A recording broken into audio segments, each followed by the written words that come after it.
Привет! Это краткий обзор великого побега Хань Ли. После жестокой битвы герой уходит с добычей, спасает своих людей и скрывается от могущественной небесной фракции.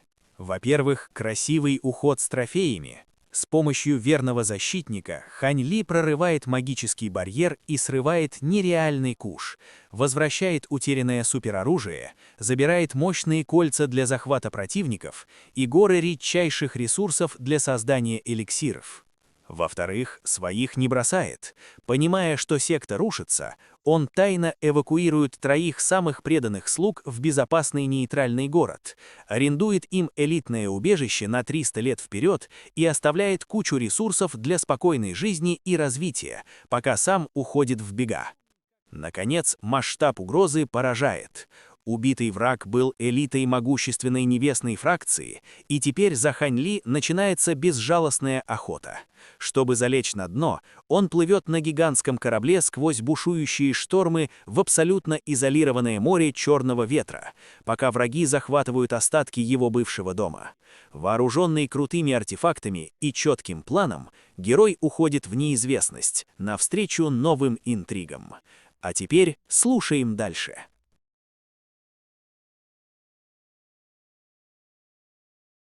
Глава 346. Разыскивается. Пока Уян Куйшань и лорды досетовали на сложившиеся обстоятельства, в зале на лице Сяо Цзиньханя также появилось мрачное выражение. К этому моменту он уже встал со стула и расхаживал взад-вперед, нахмурив брови. Несколько мгновений спустя вспышка белого света внезапно поднялась из его тела, а затем превратилась в белый световой экран перед ним. На экране появилась белая человекоподобная фигура со слепительным белым светом, исходящим от всего его тела, что придавало ему довольно размытый вид, и можно было только едва различить, что это мужчина средних лет. Сяо Цзиньхань тут же прекратил расхаживать, когда заставил себя улыбнуться. «Старейшина Та. Сяо Цзиньхань, уже прошло несколько месяцев, ты узнал, кто убийца моего сына?» Холодным голосом спросил белый силуэт. Это был старейшина внутренней секты Да Пылающего Дракона по имени Ли Фэюй. Он уже бежал из Да Пылающего Дракона, и мы послали людей, чтобы задержать его, тут же ответил Сяо Цзиньхань. Старейшина внутренней секты. Ты хочешь сказать, что простой старейшина внутренней секты смог убить Юер? Спросил белый силуэт, когда в его голосе проскользнул намек на ярость. Он необычный старейшина, поспешно ответил Сяо Цзиньхань. Согласно нашему расследованию, он пробыл в Да Пылающего Дракона не более 1000 лет, и когда он впервые прибыл, он был только на ранней стадии истинного бессмертного, но с тех пор мы определили, что его база культивации уже достигла поздней стадии истинного бессмертного, и он совершенствует писание оси мантры Да Пылающего Дракона. Кроме того, похоже, он также связан с Бай Лиянем. У меня есть ощущение, что он, скорее всего, как-то связан с Дворцом Реинкарнации. Мне все равно, кто он такой. Я доверил тебе своего сына, а теперь его убили. Сяо Цзиньхань, тебе лучше предоставить мне удовлетворительный результат. Иначе голос белого силуэта оборвался на этом, но угроза, которую он делал, уже была ясна. Выражение лица Сяо Цзиньханя слегка напряглось, когда он услышал это, и он слегка опустил голову, отвечая: «Будьте уверены, старейшина Та, я обязательно докопаюсь до сути этого дела». Белый силуэт издал еще один холодный фырк, прежде чем исчезнуть во вспышке света, после чего Сяо Цзиньхань поднял голову с остальным выражением лица. Затем он позвал кого-то за пределами зала, и молодой человек в золотой мантии тут же влетел, прежде чем упасть на одно колено. «Каковы ваши указания, мастер дворца?» 2 года пролетели в мгновение ока. За пределами города раскатов грома гигантский корабль медленно остановился, и несколько мгновений спустя из него вылетела серия фигур, прежде чем спуститься на огромную пристань. Хань Ли был среди них, и в его глазах появилось ностальгическое выражение при виде города раскатов грома. В этот момент его аура была ограничена ранней стадией Великого Вознесения, поэтому он не выделялся среди окружающих его культиваторов. Он незаметно огляделся, и, убедившись, что на пристани ничего странного не происходит, его выражение лица слегка смягчилось, когда он быстро направился в город. Город раскатов грома не сильно изменился с момента его последнего визита. Деревья стремительного грома были все такими же обширными, как и прежде, а улицы были такими же многолюдными и оживленными. После краткого размышления Хань Ли двинулся в определенном направлении, и вскоре он прибыл к бессмертному аванпосту города раскатов грома. Как и раньше, бессмертный аванпост был очень оживленным и шумным, внутри было много культиваторов, большинство из которых собрались вокруг стены заданий. Хань Ли также прибыл к стене заданий, а затем бросил взгляд вверх, и на его лице быстро появилось мрачное выражение. В верхней части стены было чрезвычайно привлекательное задание, которое было представлено крупным золотым текстом «Задержать старейшину до пылающего дракона» Ли Фэюэ. Награда — 20 тысяч камней бессмертного происхождения. Любой, кто предоставит точную информацию о нем, также может получить вознаграждение в размере 2000 камней бессмертного происхождения. Под заданием был портрет Хань Ли. Похоже, все стало довольно хлопотно. Эти бессмертные аванпосты есть на всех континентах, так что, скорее всего, ты сейчас беглец по всему региону бессмертных, размышлял Даос Се в сознании Хань Ли. 20 тысяч камней бессмертного происхождения, да. Дворец бессмертных, конечно, высоко меня оценил. Холодно усмехнулся Хань Ли про себя. Кто этот Ли Фэюй? 20 тысяч камней бессмертного происхождения — это огромная награда, разве ты не слышал? Несколько лет назад в Да Пылающего Дракона возник внутренний конфликт, и говорят, что их первый лорд Да работал со злой организацией, чтобы попытаться захватить весь регион бессмертных. К счастью, мастер Дворца Ся из Дворца Бессмертных вовремя обнаружил заговор и положил ему конец. Я предполагаю, что этот Ли Фэюй должно быть союзник первого лорда Да Пылающего Дракона. Понятно. Должно быть, он тоже совершил какие-то отвратительные преступления, я уверен, что да. Иначе они бы ни за что не предложили такую огромную награду за его поимку. В ближайшей толпе шло оживленное обсуждение, и Хань Ли еще некоторое время осматривал стену заданий, а затем немного побродил по бессмертному аванпосту, прежде чем неторопливо уйти. Несмотря на то, что он также был уверен, что Дворец Бессмертных никак не сможет его выследить, в настоящее время его разыскивали повсюду, поэтому ему нужно было быть осторожным. В противном случае, одна единственная оплошность могла привести к его гибели. Покинув бессмертный аванпост, Хань Ли посетил магазины материалов в городе Раскатов Грома. Город Раскатов Грома был важным городом, который соединял континент первобытной волны с континентом древнего облака, поэтому в нем был еще более разнообразный ассортимент материалов, чем в некоторых крупных городах континента древнего облака. После возвращения в море Черного ветра покупать вещи станет довольно неудобно, и он не мог делать все свои покупки исключительно через гильдию странников, поэтому ему нужно было сначала купить здесь кое-какие вещи на случай возникновения каких-либо непредвиденных ситуаций. Сделав все это, он покинул город Раскатов Грома. К этому моменту он уже принял другой облик, превратившись в светлокожего ученого, и его база культивации также была ограничена стадией интеграции тела. Он на мгновение задержался за пределами города, а затем неторопливо улетел в обычной полосе лазурного света. «Разве в городе Раскатов Грома нет формации телепортации?» — спросил Даос Се в его сознании. «Почему ты не ушел, используя одну из них?» Это значительно бы упростило задачу. Город Раскатов Грома — очень известный город на континенте первобытной волны. Если Дворец Бессмертных ищет меня, это, скорее всего, одно из мест, за которым они будут пристально следить, и здесь могут быть какие-то сокровища, которые могут раскрыть мою истинную внешность, поэтому лучше действовать осторожно, объяснил Хань Ли. Он не только воздерживался от использования формации телепортации в городе Раскатов Грома, но и собирался избегать их в других местах. С его нынешней скоростью ему потребуется всего несколько лет, чтобы пересечь континент первобытной волны. Ты, конечно, как всегда осторожен. Даже покупая вещи в городе, ты принял несколько обликов. Осторожность не помешает. К этому моменту Хань Ли уже улетел на достаточное расстояние от города, и, убедившись, что за ним никто не следует, он тут же ускорился, улетая вдаль с гораздо большей скоростью, чем раньше. Без ведома Хань Ли дополнительная осторожность, которую он проявлял, действительно окупилась. Чтобы найти его, Северный Ледниковый Дворец Бессмертных вложил огромное количество усилий и ресурсов. Они не только активно обыскивали весь регион бессмертных в поисках него, но и в телепортационных залах всех крупных городов были установлены специальные сенсорные ограничения. Ограничение было установлено в соответствии с аурой, которую Хань Ли оставил после своей битвы с Таоюем, и оно поднимало тревогу, если бы Хань Ли оказался поблизости. У всех истинных бессмертных были способы, с помощью которых они могли изменить свою ауру, поэтому это был далеко не надежный метод, но это было лучшее, что мог сделать Дворец Бессмертных. Чтобы установить эти ограничения, Северный Ледниковый Дворец Бессмертных не только вложил огромное количество камней бессмертного происхождения, но и Ся Цзиньхань был вынужден отдать огромную часть своего личного состояния. Что касается того, почему эти ограничения были установлены в телепортационных залах, это было связано с тем, что, вообще говоря, человек рефлекторно активировал бы свои искусства культивации, чтобы защитить себя в тот момент, когда его телепортировали, и это была лучшая возможность для сенсорных ограничений обнаружить Хань Ли. Плотность населения вблизи города раскатов грома была довольно высокой, поэтому Хань Ли не летел на полной скорости, лишь увеличив скорость до уровня среднего истинного бессмертного и выбрав при этом как можно более уединенный путь. Только миновав районы с высокой плотностью населения, он постепенно начал ускоряться. Континент первобытной волны был очень опасным местом, но, учитывая его нынешние силы, у него не было бы проблем с его пересечением. Примерно через 3 года путешествия он, наконец, прибыл в приморский город. Вместо того, чтобы войти в город, он завис в воздухе, сверху вниз глядя на небольшой город. Немного погодя, он перевел взгляд в другую сторону, где располагалась формация телепортации, ведущая в море черного ветра. «Наконец-то я вернулся», — пробормотал Хань Ли про себя, а затем полетел в том направлении слабой лазурной тенью.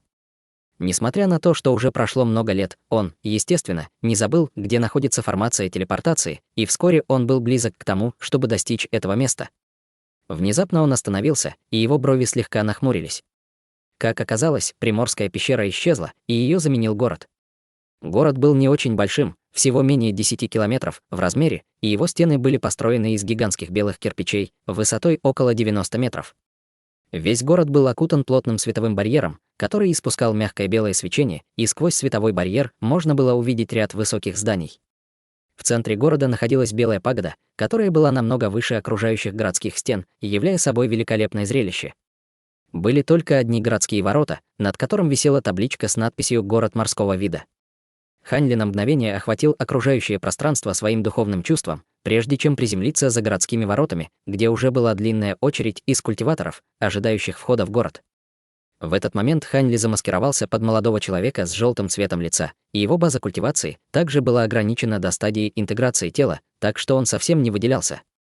Как только Хань Ли присоединился к очереди, слегка полный молодой человек перед ним обернулся с дружелюбной улыбкой и сказал: «Я не припомню, чтобы видел тебя в этих краях, товарищ Даос». «Ты впервые в городе морского вида, верно?» — равнодушно кивнул Хань Ли.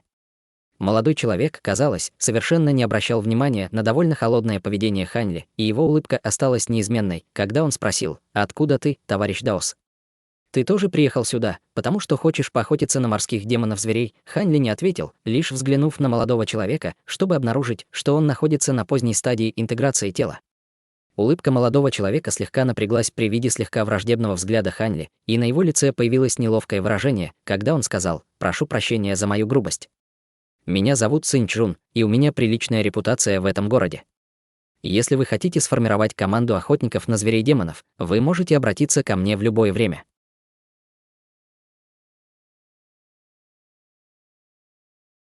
Глава 347. Город морского вида. Выражение лица Хань Ли слегка смягчилось, когда он услышал это, и он кивнул в ответ. «Понятно. Приветствую, товарищ Даос Цинь, моя фамилия Лю». «Рад знакомству, товарищ Даос Лю», — сказал Цинь Чжун с улыбкой. Он был очень разговорчивым человеком, и после короткой беседы напряженная атмосфера быстро смягчилась. «Вы знаете, когда был построен этот город, товарищ Даос Цинь?»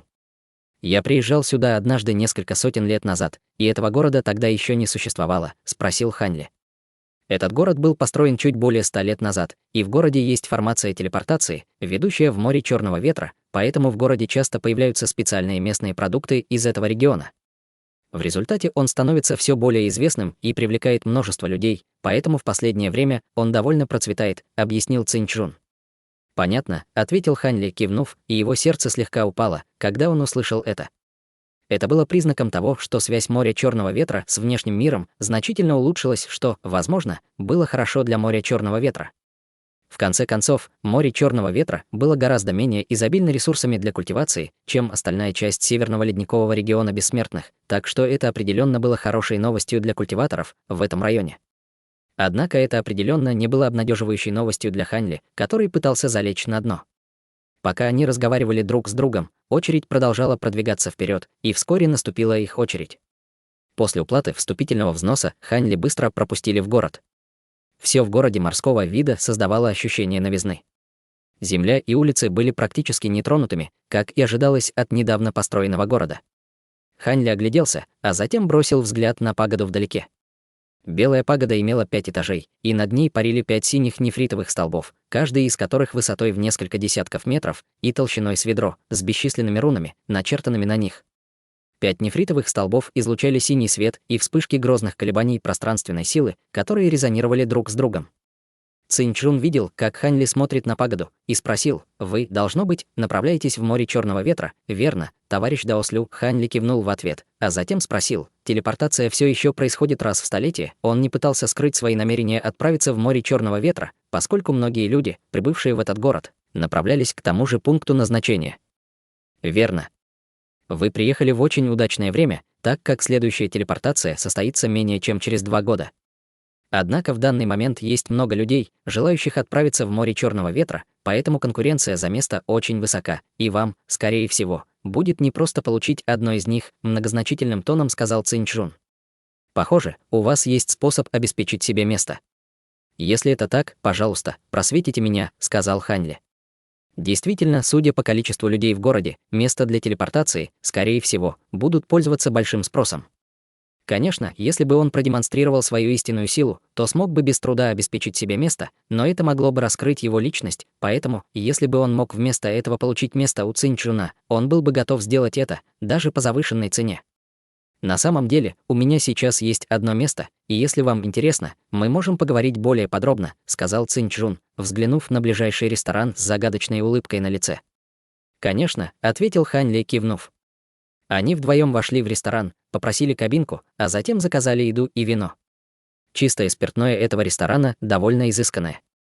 «Попробуйте, товарищ Даослю», сказал Цинь-чжун с улыбкой, наполняя чашку Хань Ли. Вино было прозрачно-зеленого цвета с тонким слоем духовного тумана, плавающего сверху, испуская пьянящий аромат. Хань Ли взглянул на него, но остался невозмутимым. Напротив, Цинь-чжун, казалось, был заядлым пьяницей, и он осушил 2 чашки вина подряд.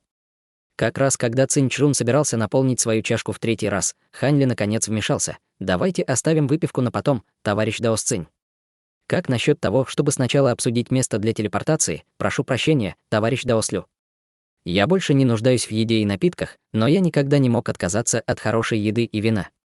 Давайте перейдем сразу к делу.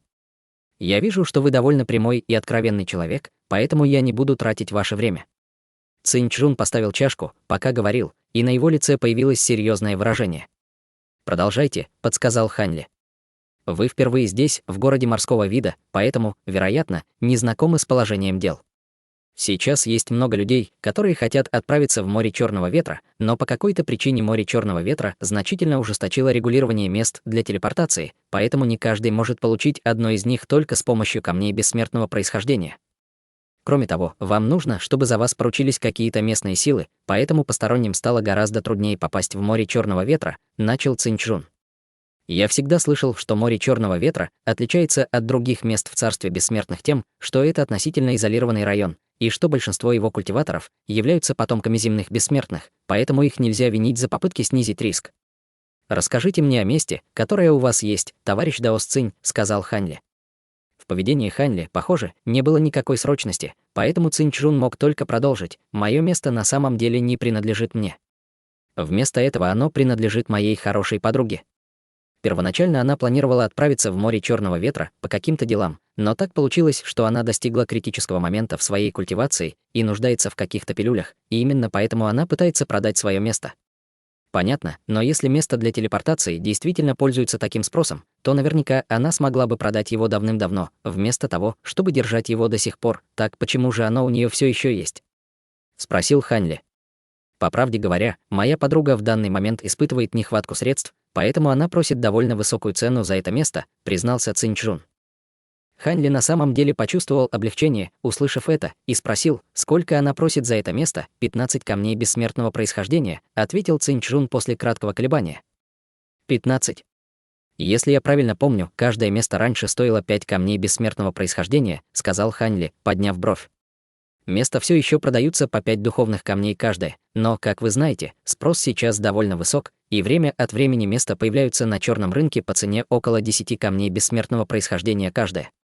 Более того, продавцы черного рынка не несут ответственности за поиск кого-либо, кто бы за вас поручился. 15 камней бессмертного происхождения — это немного круто, но клан моей подруги очень влиятелен в этой области, и они могут поручиться за вас бесплатно, ответил Цинь-чжун. Понятно, Хань Ли погладил себя по подбородку, и на его лице появилось задумчивое выражение, как будто он взвешивал свои варианты.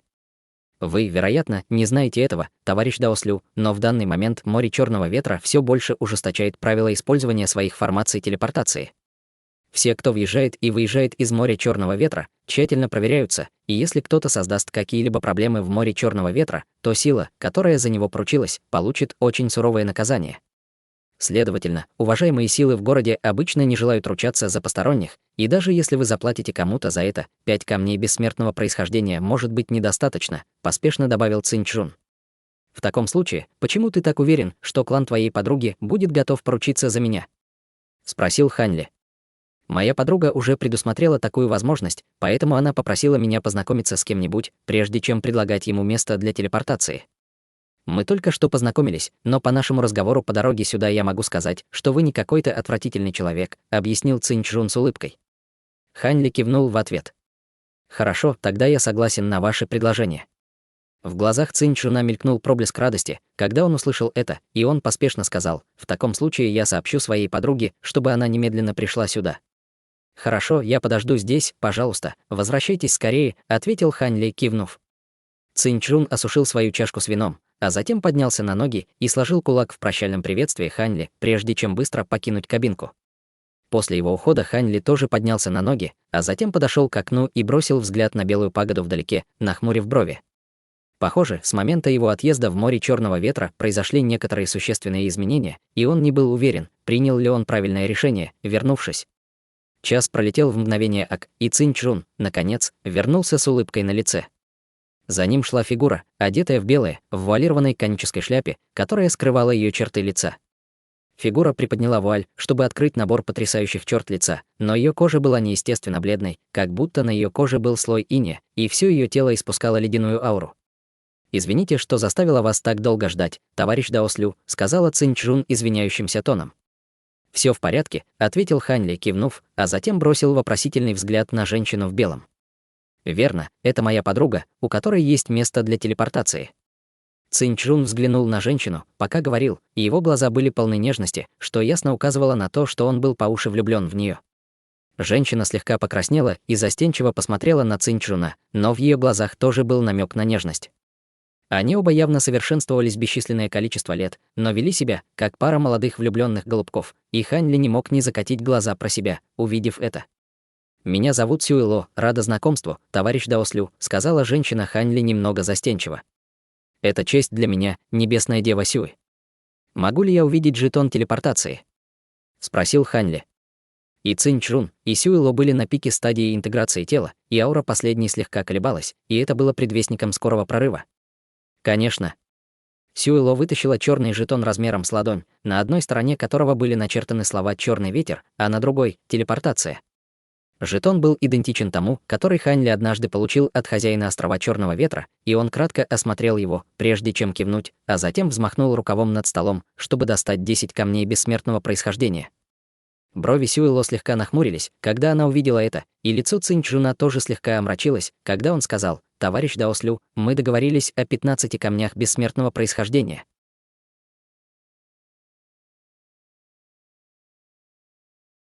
Глава 348. Вопросы. По правде говоря, я тоже немного стеснен в средствах, и у меня есть только 10 камней бессмертного происхождения. Могу ли я заменить оставшиеся 5 камней бессмертного происхождения этим? Хань Ли снова взмахнул рукавом над столом, пока говорил, и появились 5 белых кристаллов размером с кулак, все из которых испускали струйки ледяной ци. Конечно, его не волновали какие-то 5 камней бессмертного происхождения. Вместо этого проблема заключалась в том, что он в данный момент выдавал себя за культиватора стадии интеграции тела, и было бы слишком подозрительно, если бы он легко достал 15 камней бессмертного происхождения. В море Черного ветра даже земному бессмертному ранней стадии истинного бессмертного не гарантировалось, что у него будет 15 камней бессмертного происхождения. Это кристаллы ледяной души. Сюэло была в восторге при виде белых кристаллов, и она тут же взяла один из них, чтобы получше рассмотреть.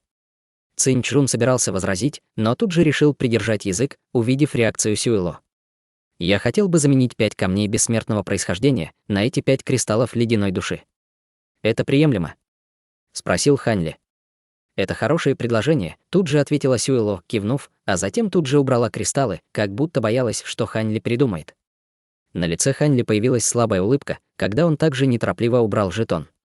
«Товарищ Даослю, мне придется побеспокоить вас, чтобы вы пришли со мной в мой клан, чтобы завершить процедуру поручительства», — сказала Сюэло. «Хорошо». «Спасибо, небесная дева Сюэ», — ответил Хань Ли, кивнув. Сюэло на мгновение заколебалась, а затем бросила на Хань Ли полный надежды взгляд, когда спросила: «Кроме того, у вас случайно не найдется еще таких кристаллов ледяной души? Почему вы спрашиваете? Хотите купить немного?» — спросил Хань Ли. Сюэло переглянулась с Цинчжуном, а затем ответила: «Эти кристаллы очень полезны для меня, поэтому, если у вас есть еще, я готова купить их у вас. Если у вас есть лишние кристаллы ледяной души, вы окажете нам огромную услугу, и если вам понадобится какая-либо помощь от меня, я обязательно откликнусь на ваш зов», — тут же вмешался Цинчжун. Хань Ли взглянул на двоих, а затем взмахнул рукавом над столом, чтобы достать пару белых кристаллов, и сказал: «На самом деле у меня есть еще 2 кристалла ледяной души». Каждый из этих 2 кристаллов ледяной души был примерно вдвое больше каждого из предыдущих 5, и Сюэло была в восторге, увидев это, но она воздержалась от того, чтобы тут же протянуть руку к кристаллам.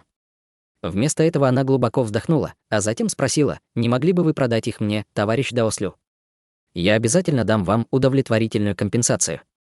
Я все равно наткнулся на эти кристаллы ледяной души случайно, поэтому, если ты хочешь их, я могу отдать их тебе бесплатно», — сказал Хань Ли, подтолкнув 2 кристалла ледяной души к Сюэло.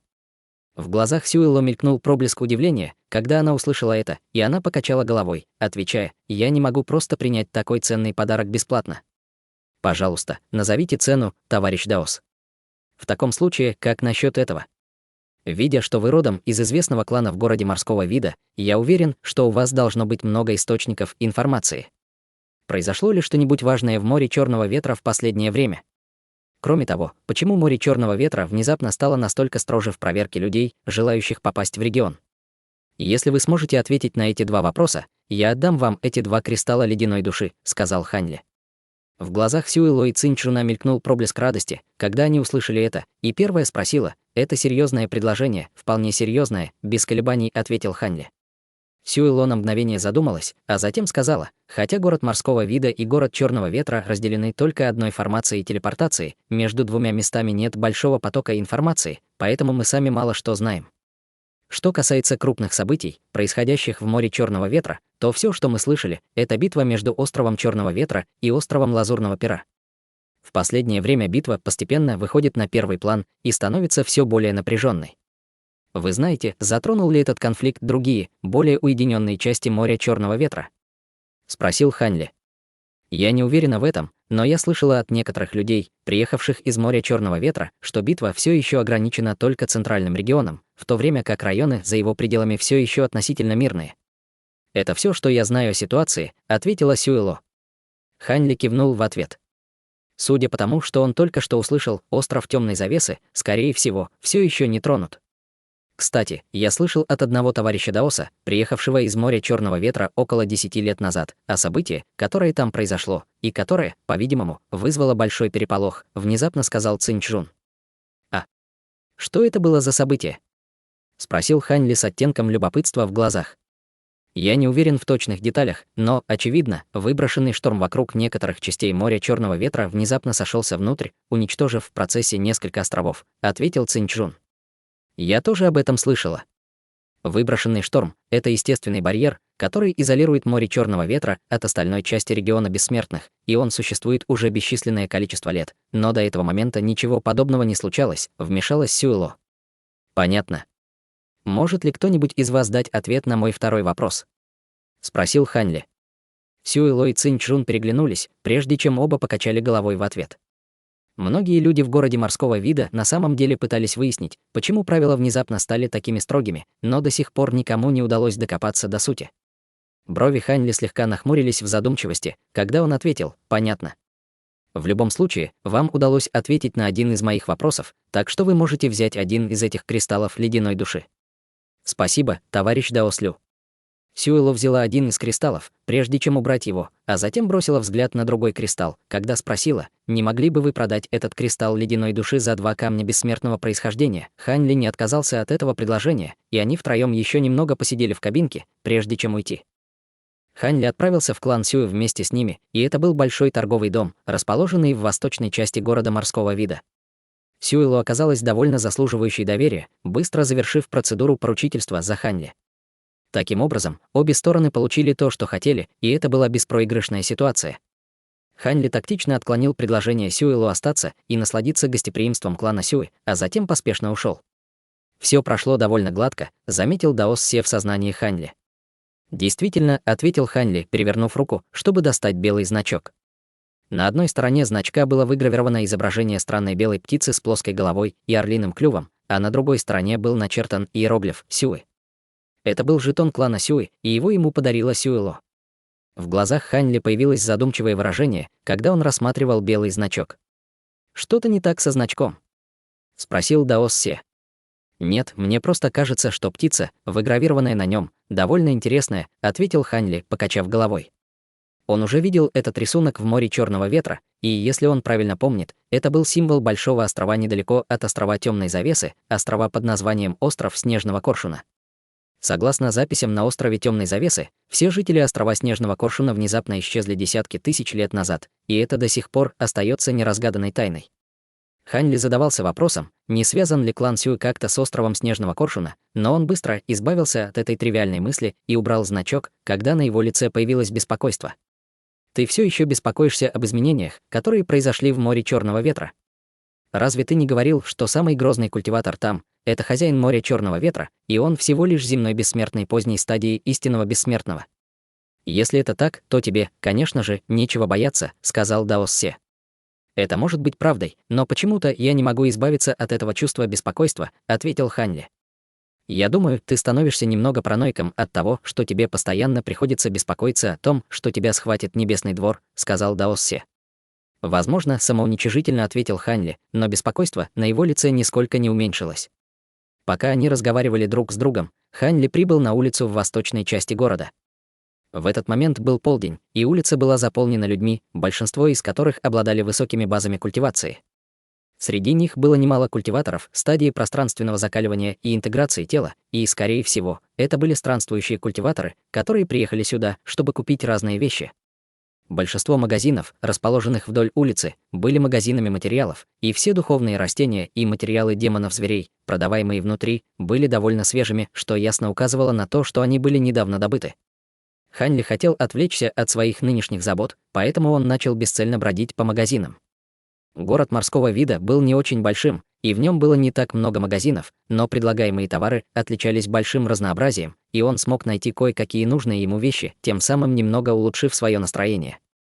Вскоре после этого он остановился перед одним из крупных магазинов материалов, а затем бросил взгляд внутрь магазина, чтобы обнаружить, что в нем продается большой ассортимент товаров, все из которых были расставлены примерно на дюжине полок.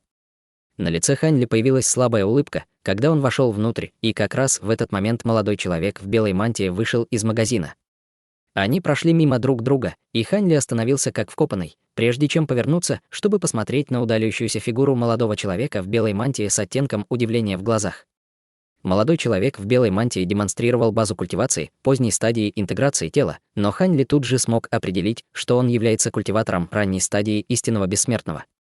Метод сокрытия ауры, который он использовал, был довольно продвинутым, и Хань Ли, возможно, не смог бы разглядеть его маскировку, если бы не его огромное духовное чувство.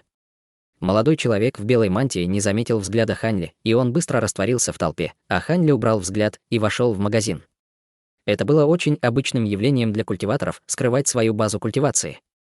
В конце концов, он делал то же самое. Как только Хань Ли вошел в магазин, его тут же встретил гостеприимный хозяин. «Чем я могу вам помочь сегодня?» Почти через день Хань Ли уже посетил все магазины в городе, и он нашел несколько хороших материалов, а также 2 вида редких семян духовных растений.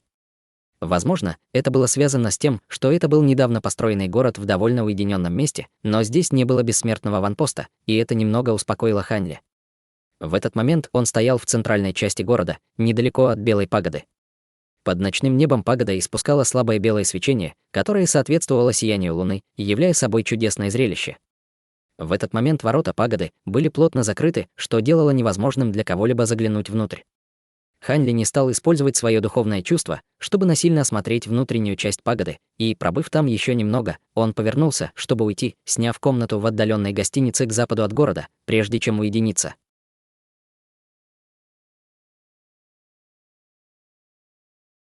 Глава 349. Озадачен. Хань Ли пробыл в тайной комнате гостиницы почти 2 года. В течение этого времени он время от времени несколько раз выходил из уединения в маскировке, но только для того, чтобы посетить все магазины в городе, следя за новостями о Дворце Бессмертных, а также проверяя, есть ли какие-либо духовные материалы, которые стоило купить. Возможно, это было связано с тем, что море Черного Ветра было действительно слишком уединенным, но даже до этого момента Северный Ледниковый Дворец Бессмертных все еще не послал никого в город морского вида. Однако новости о том, что произошло в До Пылающего Дракона, все же дошли сюда, и это стало самой шокирующей новостью во всем Северном Ледниковом регионе Бессмертных за последние годы. Хань Ли, естественно, уделил этим новостям особое внимание, и он был весьма рад услышать, что Даос Хуянь не попал в руки Дворца Бессмертных. Однако в то же время он был немного озадачен тем, почему Даос Хуянь также не был разыскиваемым беглецом в бессмертных аванпостах. Кроме того, похоже, что Бай Лиянь тоже был еще жив. У Хань Ли не было с ним никаких связей, но он все же был рад видеть, что Бай Лиянь не погиб. В конце концов, в настоящее время его разыскивал Северный Ледниковый Дворец Бессмертных, поэтому определенно было неплохо, что Бай Лиянь отвлекал их внимание от него. Однажды, в центре города морского вида, вспышка ослепительного света вырвалась из пятиэтажной белой пагоды, и с ее крыши прямо в небеса поднялся столб синего света. В этот момент многие культиваторы в городе собрались вокруг пагоды, наблюдая за входящими в пагоду с нескрываемой завистью на лицах. Все те, кто входил в пагоду, естественно, получили место для телепортации и говорили, что в последнее время многие культиваторы извлекали выгоду из моря Черного Ветра. Это была основная причина, по которой город морского вида уже был таким процветающим, несмотря на то, что он был все еще молодым городом. В толпе был светлокожий ученый с веером в руках, и он бесстрастно смотрел на белую пагоду, и было неясно, о чем он думает. Внезапно он вышел из толпы и убрал свой веер, направляясь к пагоде. Этим человеком был никто иной, как замаскированный Хань Ли. Войдя в пагоду, он прошел по короткому коридору и попал в просторный зал площадью более 300 квадратных метров, а по обе стороны от входа в зал стоял культиватор в одеянии Острова Черного Ветра. «Пожалуйста, предъявите свой жетон телепортации и жетон поручительства», спокойным тоном сказал Хань Ли культиватор в черной мантии слева. Хань Ли перевернул руку, чтобы достать 2 запрошенных предмета, прежде чем передать их. Культиватор в черной мантии вызвал белую нефритовую табличку, которая выпустила вспышку белого света, окутавшую 2 предмета, после чего на табличке появилась пара золотых рун размером с кулак, прежде чем исчезнуть во вспышке. «Проходите сюда, товарищ Даос», — сказал культиватор в черной мантии справа, жестом указывая на вход в зал. Хань Ли слегка кивнул в ответ, а затем вошел внутрь. Зал был прямоугольной формы, а пол был вымощен нетронутыми белыми нефритовыми кирпичами. На окружающих стенах были выгравированы бесчисленные руны, и они испускали белое свечение, которое освещало весь зал. Помимо нескольких культиваторов Острова Черного Ветра, в зале уже ждали около 20 культиваторов, одетых в разные одежды. Формация телепортации располагалась в самом конце зала, и, несмотря на то, что она еще не была активирована, она уже испускала вспышки слабых пространственных колебаний. Прибытие Хань Ли не привлекло особого внимания, вызвав лишь несколько взглядов некоторых культиваторов, в то время как все остальные не обратили на него внимания.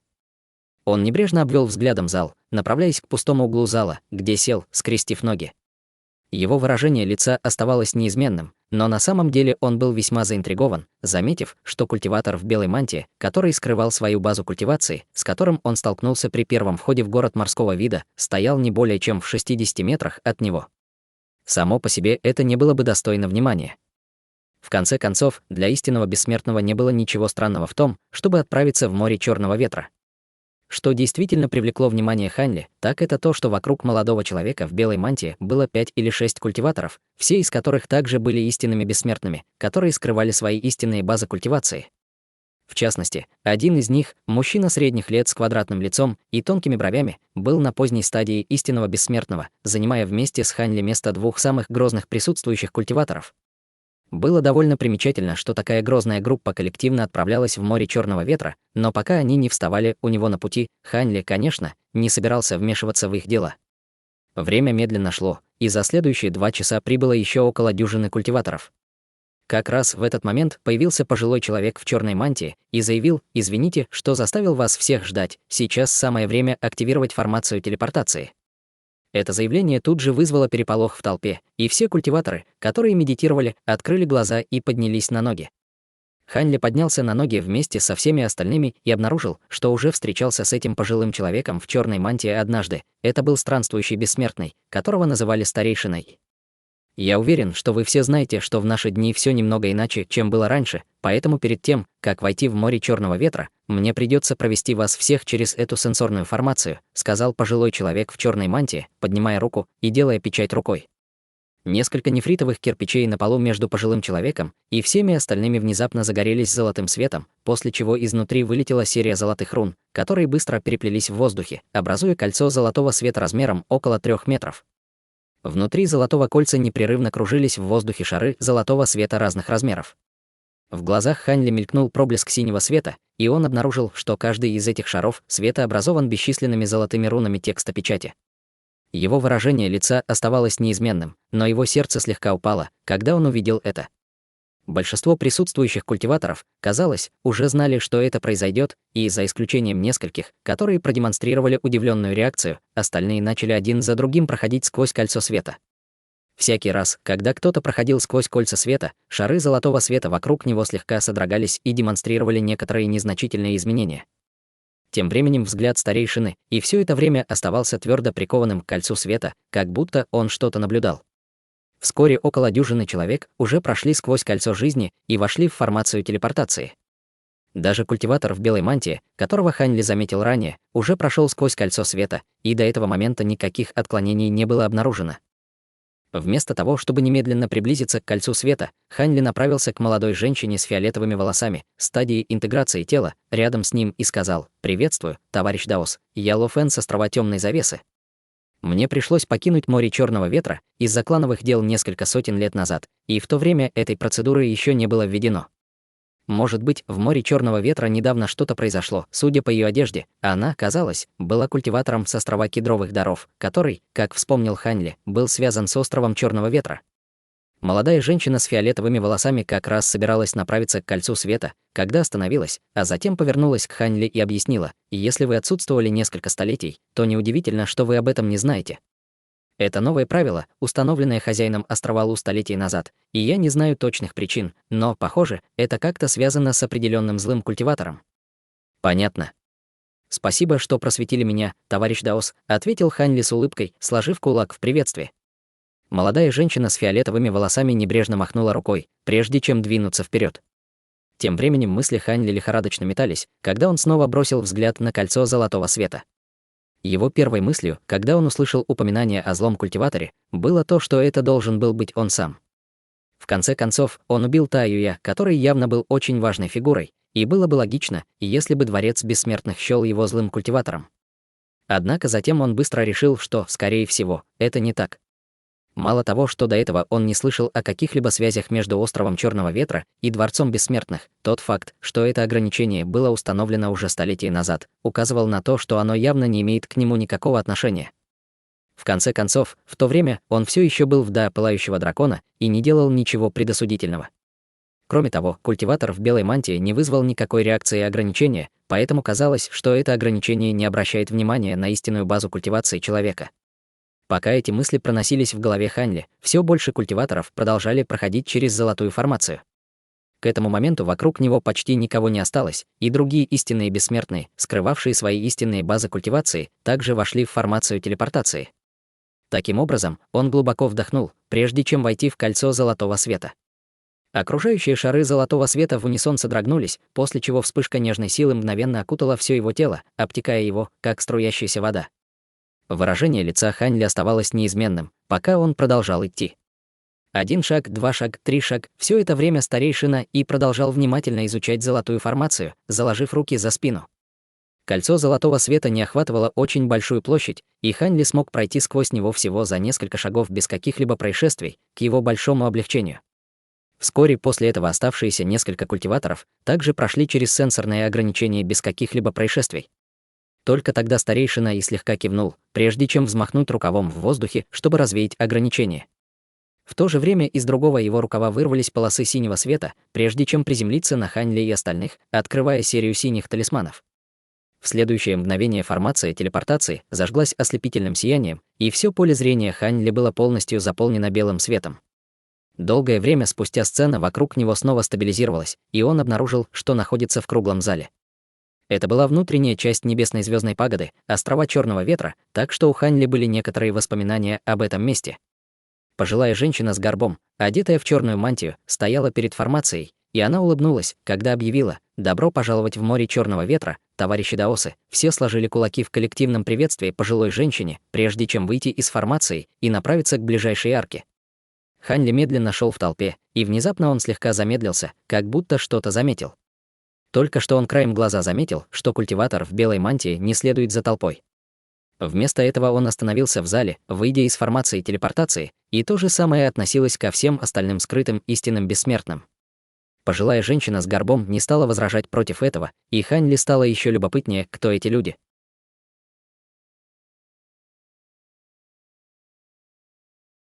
Глава 350. Блокада. Покинув небесную звездную пагоду, Хань Ли направился по белой каменной площади к ближайшей улице, как и все остальные. Вскоре он вошел в город. Город Черного ветра был самым процветающим городом во всем море Черного ветра, а это была самая оживленная часть города. Город почти не изменился с момента последнего визита Хань Ли, за исключением нескольких чрезвычайно роскошных магазинов, открывшихся на самых оживленных перекрестках. В этих магазинах кипела жизнь, бесчисленные культиваторы постоянно входили и выходили из них. Хань Ли сохранял непринужденный вид, проходя по ближайшей улице, вдоль которой располагались магазины материалов. Он обернулся, чтобы взглянуть на небесную звездную пагоду, прежде чем войти в один из магазинов. Магазин был не очень большим, и внутри было немного покупателей. Хань Ли тут же встретил приветливый работник, который спросил: «Чем я могу вам помочь?» Хань Ли завел непринужденную беседу с работником, но боковым зрением все еще следил за небесной звездной пагодой. Прошел целый час, но на площади перед пагодой ничего не происходило. Внезапно в неприметном углу площади появилась группа культиваторов.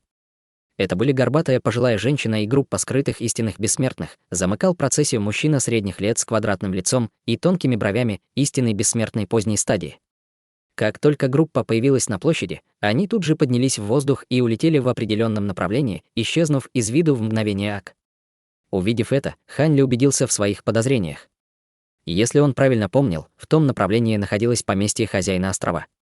Купив несколько материалов для отвода глаз, Хань Ли вышел из магазина, затем посмотрел в сторону, куда улетела группа, с легким колебанием в глазах. Однако затем он покачал головой и направился в другую сторону.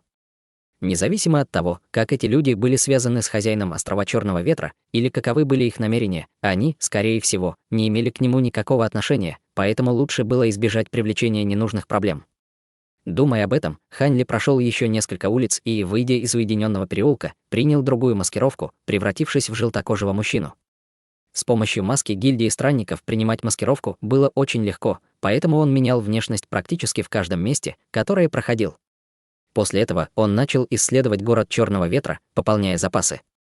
Возможно, это было связано с тем, что связи моря Черного ветра с внешним миром укрепились, но город действительно стал намного более процветающим, чем раньше, и различные виды материалов и пилюль, которые раньше были довольно редкими, теперь можно было найти во всех магазинах.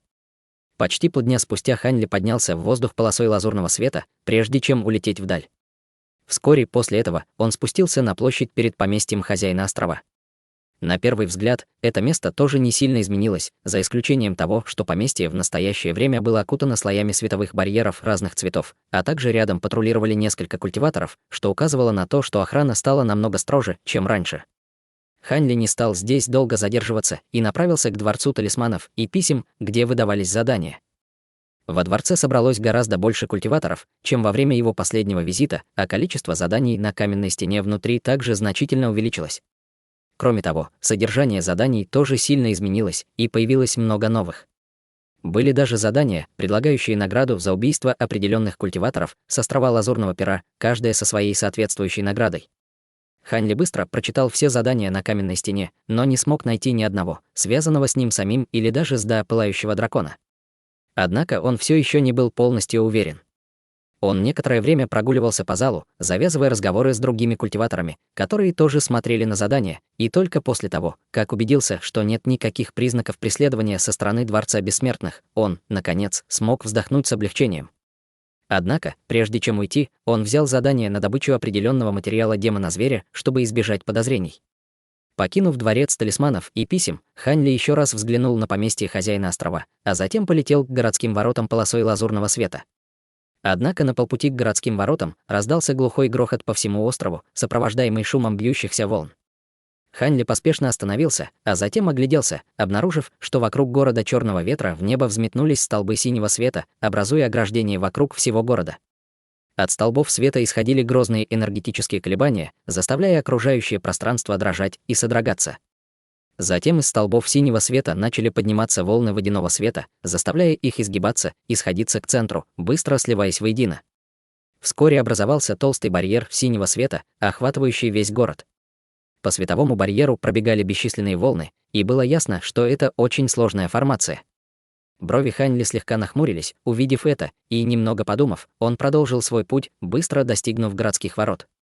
У городских ворот собралось много людей, создавая большой переполох. Хань Ли незаметно спустился у края толпы, а затем вошел в нее.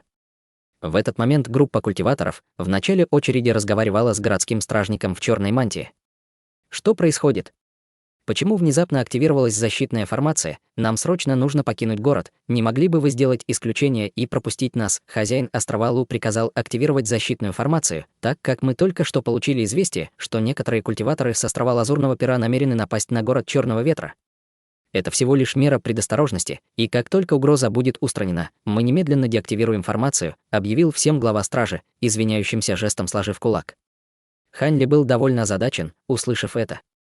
Он уже слышал, что конфликт между островом Черного Ветра и островом Лазурного Пера с каждым днем усугубляется, но не думал, что все уже настолько серьезно. Судя по реакции всех присутствующих, казалось, что они не были слишком удивлены таким объяснением. Хань Ли немного подумал о ситуации, а затем повернулся к пожилому человеку в красной мантии рядом с ним и спросил: «Товарищ Даос, может быть, защитная формация города активируется довольно часто?» Пожилой человек в красной мантии поднял бровь, услышав это, и спросил: «Вы не из моря Черного Ветра? Я только что прибыл на остров Черного Ветра через формацию телепортации, поэтому не очень знаком с положением дел здесь», — вежливо ответил Хань Ли. «Понятно». Конфликт между островом Черного Ветра и островом Лазурного Пера становится все более напряженным. Город Черного Ветра — это оплот острова Черного Ветра, но он все еще не так безопасен, и защитная формация города уже много раз активировалась за последние годы, объяснил пожилой человек в красной мантии. «Какая сторона имеет преимущество в конфликте?» — спросил Хань Ли. В целом, остров Черного Ветра могущественнее острова Лазурного Пера, но в последнее время острову Лазурного Пера удалось привлечь на свою сторону много островов в качестве союзников, поэтому они не могут противостоять острову Черного Ветра лицом к лицу. «Интересно, когда эта война закончится?» — вздохнул пожилой человек в красной мантии. Хань Ли кивнул в ответ, задумчиво глядя на собеседника. Пока толпа гудела, из нее вышел мужчина средних лет, стадии Великого Вознесения, и спросил: «Могу я узнать, когда будет деактивирована формация?» «Вы же не можете ожидать, что мы все будем ждать бесконечно. Боюсь, я не могу дать вам точного ответа. Возможно, это займет всего 2 или 3 дня, а может быть, до 10 дней или полмесяца. Если вам нужно покинуть город по какой-то срочной причине, вы можете отправиться в поместье хозяина острова, чтобы попросить аудиенции у хозяина острова Лу. Если вам удастся получить у него жетон выхода, то вы сможете уйти», — ответил глава стражи. Брови мужчины нахмурились, услышав это, но он ничего больше не сказал. Многие другие тоже не хотели мириться с этим положением дел, но, очевидно, не осмеливались противостоять власти поместья хозяина острова. Что касается подачи заявления на получение жетона выхода, то никому из них не нужно было так срочно покидать город, поэтому, немного пообсуждав, все культиваторы, собравшиеся у городских ворот, быстро разошлись. Брови Хань Ли слегка нахмурились, и он вздохнул про себя. Казалось, ему не повезло. Если бы он отправился чуть раньше, возможно, сейчас он уже был бы за пределами города. Он взглянул на синий световой барьер в небе, затем попрощался с пожилым человеком в красной мантии и вернулся тем же путем, которым пришел. Активация защитной формации вызвала переполох в городе, но он быстро утих. В конце концов, это было довольно обычное явление, поэтому все быстро продолжили заниматься своими делами. Вскоре Хань Ли прибыл в гостиницу в уединенной части города, где снял комнату. Вскоре наступила ночь, и внутри тайной комнаты глаза Хань Ли внезапно распахнулись, когда он поднялся на ноги, а затем взмахнул рукавом, выпустив около дюжины полос лазурного света, которые спустились вокруг комнаты, образуя ограничение.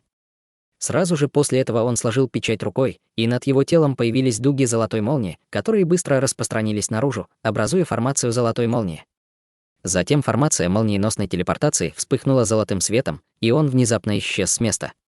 Оставшиеся следы золотой молнии задержались на мгновение в комнате, прежде чем полностью исчезнуть. Тем временем, в тайной комнате глубоко под поместьем хозяина острова. Это была довольно темная комната, окруженная рябью черного света. В центре тайной комнаты находилась большая платформа из синего нефрита, над которой парили ряды синих флагов формации, которых было не менее 10 тысяч.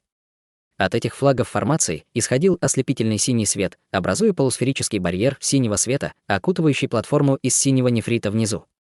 На платформе было выгравировано изображение города, и при ближайшем рассмотрении можно было быстро определить, что это не что иное, как город Черного Ветра.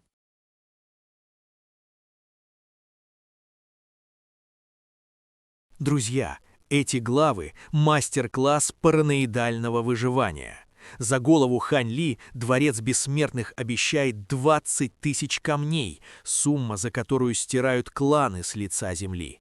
Он меняет внешность постоянно, но главный ход – отказ от телепортов в крупных городах. Там везде сенсорные ловушки. Самый удобный путь – самая плотная ловушка. Он прячется, но город Черного Ветра накрывает синий барьер, война с островом Лазурного Пера. Все заперты. Обычный человек ждал бы конца осады. Хань Ли активирует личную формацию молний прямо из тайной комнаты. Вспышка. Его нет. Он всегда носит запасной выход с собой. Но вот финальная мысль. Мощнейшая пространственная магия в запертом городе — это яркий сигнал. Смогут ли истинные бессмертные у небесной звездной пагоды отследить эту аномалию? Думаете, побег привлечет новых охотников или Хань Ли снова растворится в тени? Пишите, готовлю продолжение.